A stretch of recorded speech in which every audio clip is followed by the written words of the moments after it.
हरे कृष्ण, राधे राधे। मेरे YouTube channel पर आप सभी का स्वागत है। साल 2025 में धनतेरस का पर्व अब बस आने ही वाला है। धनतेरस वाले दिन लोग बड़ी बड़ी चीजें, वस्तुएं खरीदते हैं।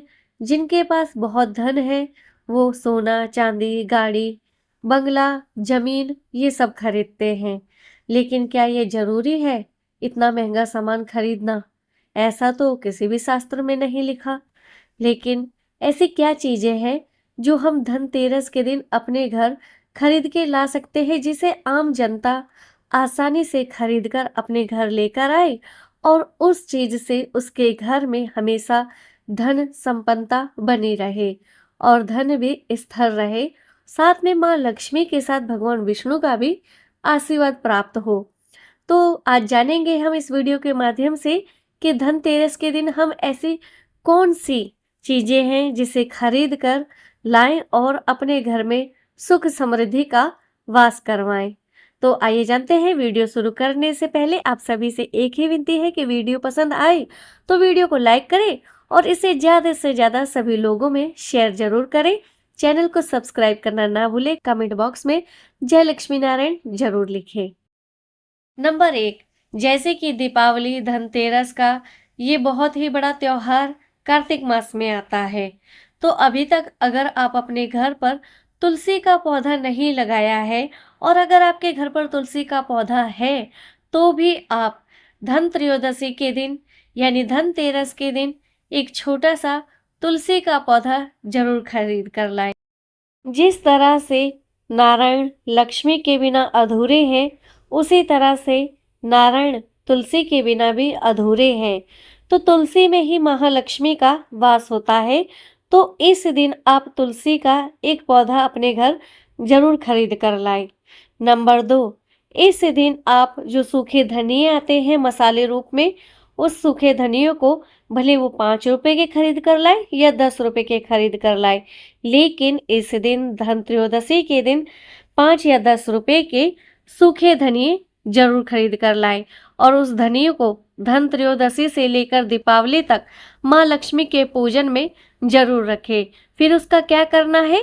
उस धनिये को आपको अपने घर के जो गमले होते हैं उनकी मिट्टी में डाल देना है और उस मिट्टी में जब वो धनिया बन जाए, हरा धनिया उगकर, तो उसे आप अपने भोजन में ग्रहण कर सकते हैं। बस इतना याद रखें, जिस दिन आप ग्रहण करेंगे उस धनिये को, उस दिन आप बिल्कुल भी नॉन वेज ना खाएं या जो मदिरा पीता है उसको भी वह धनिये का प्रसाद ना खिलाएं। नंबर 3, झाड़ू।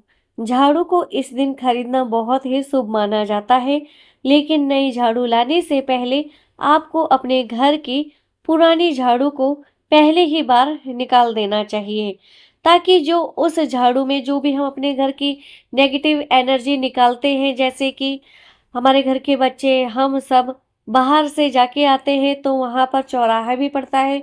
चौराहे पे लोग पता नहीं क्या क्या करके जाते हैं, जिसका बोलना मेरे को सुविधाजनक नहीं लगता है, लेकिन बस मैं आपको बता रही हूँ। उसकी धूल मिट्टी हमारे घर में आती है और उस नकारात्मक एनर्जी को हमारे घर की झाड़ू ही बाहर निकालती है।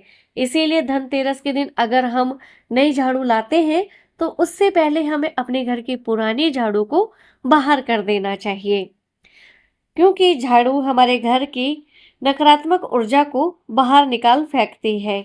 इसीलिए जहाँ पर नकारात्मक एनर्जी होती है, ऊर्जा होती है, वहाँ पर भी लक्ष्मी माता का वास नहीं होता। लक्ष्मी माता जहाँ पे साफ सुथरा घर हो, खुशबू आती हो, घर के लोग पूजा पाठ करते हो, भगवान का पवित्र नामों का जाप करते हो, ऐसे घर में माँ लक्ष्मी का सदैव वास रहता है। आइए जानते हैं नंबर 4 पर क्या है। माँ लक्ष्मी को लक्ष्मी पूजन में पीली कौड़ी, जैसे कि पीली कौड़ी होती है, गोमती चक्र होती है, इस दिन मार्केट में ये थोड़े महंगे मिलते हैं, लेकिन ये इतने भी महंगे नहीं मिलते जितना सोना चांदी महंगा मिलता है। तो माँ तो समुद्र मंथन से प्रकट हुई है और माता के साथ गोमती चक्र, पीली कौड़ी भी समुद्र मंथन से निकले थे। इसीलिए ये माता लक्ष्मी को अति प्रिय है। तो इस दिन गोमती चक्र या फिर पीली कौड़ी, काली कौड़ी अपने घर जरूर खरीद के लाना चाहिए। इसकी संख्या 5, 7, 11, 21, 51 होनी चाहिए। उन पीली कौड़ी या घुमती चक्र का क्या करना है, आइए ये भी बता देती हूँ। उन्हें हम धनतेरस के पूजन में एक छोटी सी कटोरी में रखेंगे। जब तक लक्ष्मी माता का पूजन चलेगा तब तक हम उस कौड़ी को वहीं रखेंगे। लक्ष्मी माता का जब दीपावली का पूजन पूर्ण हो जाएगा, उसके बाद उन पीली कौड़ी को और गोमती चक्र को हम अपने घर की तिजोरी में किसी छोटी सी पोटली या लाल रंग के पर्स बटुए में रख देंगे। नंबर 5 पर आता है लोटा। लोटा चाहे पीतल का हो या तांबे का हो या फिर मिट्टी का हो, लेकिन जब धनतेरस पर हम बर्तन खरीद कर लाते हैं, उसे हमें कभी भी अपने घर में खाली नहीं लाना चाहिए।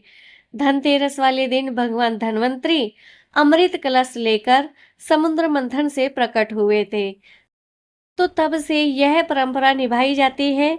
लोग अपने घर बर्तन भी खरीद कर लाते हैं, लेकिन बर्तनों में सबसे सर्वश्रेष्ठ एक कलश होता है। कलश चाहे मिट्टी का हो, तांबे का हो, चांदी का हो, सोने का हो या फिर पीतल का हो, अपने सामर्थ्य के अनुसार जरूर लाना चाहिए। अगर आपका सामर्थ्य पीतल का खरीदने का है तो आप पीतल का खरीद सकते हैं, और अगर नहीं है तो आप एक मिट्टी का कलश लेकर आए और उसमें 1 पाव जितने यानी 250 ग्राम जितने साबुत चावल भर कर रखकर जरूर लेकर अपने घर में प्रवेश करें।